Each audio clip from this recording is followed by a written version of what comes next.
పార్టీల్లో కొందరు నాయకులు ఉంటారు. ఆ పార్టీలో ఏ పని జరగాలన్నా ఆయన ఉండాలి, ఏ కార్యక్రమం నిర్వహించాలన్నా ఆయనే ఉండాలి. కానీ పదవుల పేర్లు వచ్చేసరికి మాత్రం ఆయన అక్కర్లేదు.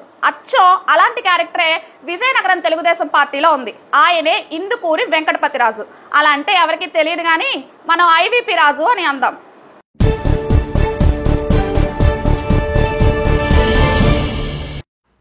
తిన్నంతసేపు విస్తరాకు, తినేసాక ఎంగిలాకు అన్నట్లుగా పాపం దశాబ్దాలుగా టీడీపీని, ముఖ్యంగా అశోక్ బంగ్లాకు దగ్గరగా ఉండే ఐవీపీకి పదవులు మాత్రం చాలా దూరంగా ఆగిపోతున్నాయి.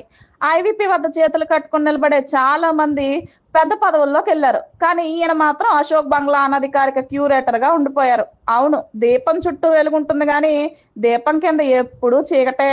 వేల మందిలో ఉన్నా ఏమండి రాజుగారు అని చంద్రబాబు పిలుస్తారు, భుజం మీద చెయ్యి వేస్తారు. ఆయన అమరావతికి వెళ్ళిపోతారు. ఐవీపీ మళ్ళీ యథావిధిగా అశోక్ బంగ్లాలో చెట్ల కింద కూర్చుంటారు. జిల్లాలో ఎక్కడ ఏ కార్యక్రమం జరగాలన్నా ఆయన ఉండాలి, ఆయనే ఉండాలి. పనున్న 4 రోజులు ఆయనకు తిండి నిద్ర అక్కర్లేదు. పనిలోనే ఆహారం, పనితోనే విరామం. ఆ 4 రోజులు అందరి నోట ఐవీపీ గారు లేరా, ఆయన ఎక్కడున్నారు, ఆయనకు చెప్పండి అయ్యా, ఆయన కనుక్కోండి, ఆయన చెప్పినట్లు చేయండి, ఐవీపీ గారికి తెలుసు, ఐవీపీ గారు చేస్తారు అనే మాటలు అందరి నోట వినిపిస్తాయి. పని అయ్యాక అందరూ ఎక్కడి వాళ్ళు అక్కడికి వెళ్ళిపోతారు. కానీ ఈయన మాత్రం మళ్ళీ ఎప్పట్లా అశోక్ బంగ్లాలో కుర్చీలు సర్దుతూ కనిపిస్తారు.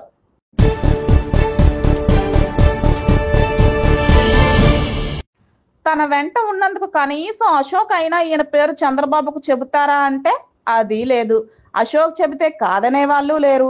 కానీ ముందుగా ఈయనే ఇక్కడ కాదనేసి గెటౌట్ అనేస్తాడేమో అని ఐవీపీ భయం. అందుకే ఎప్పుడు ఏనాడు అశోక్ ముందు కూడా తన ఆశను, కోరికను వెల్లడించలేదు. అందుకే పార్టీలో పెద్ద పాలేరు పాత్రలో ఒదిగిపోతూ, పదవులు రానందుకు మనసులో కుమిలిపోతూ కాలం వెల్లదీస్తున్నారు. పార్టీలో పెద్దన్నగా ఉండే రాజుగారు పదవుల వరకు వచ్చేసరికి ఎవరికి కాకుండా పోయారు. పార్టీ కోసం కరుసైపోతున్నా ఆయన ఎవరు పట్టించుకొని దుస్థితి.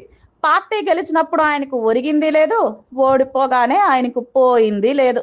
ఎగిరెగిరి దంచినా అంతే కూలి, ఎగరకుండా దంచినా అంతే కూలి అన్నట్లయింది ఆయన పరిస్థితి. అందరి పొలంలో మొలకలు వస్తున్నాయి, నా పొలంలో మొలకలు రావా అంటూ పొలం వైపు దీనంగా చూస్తూ చెట్ల కింద ఉండిపోయారు రాజుగారు.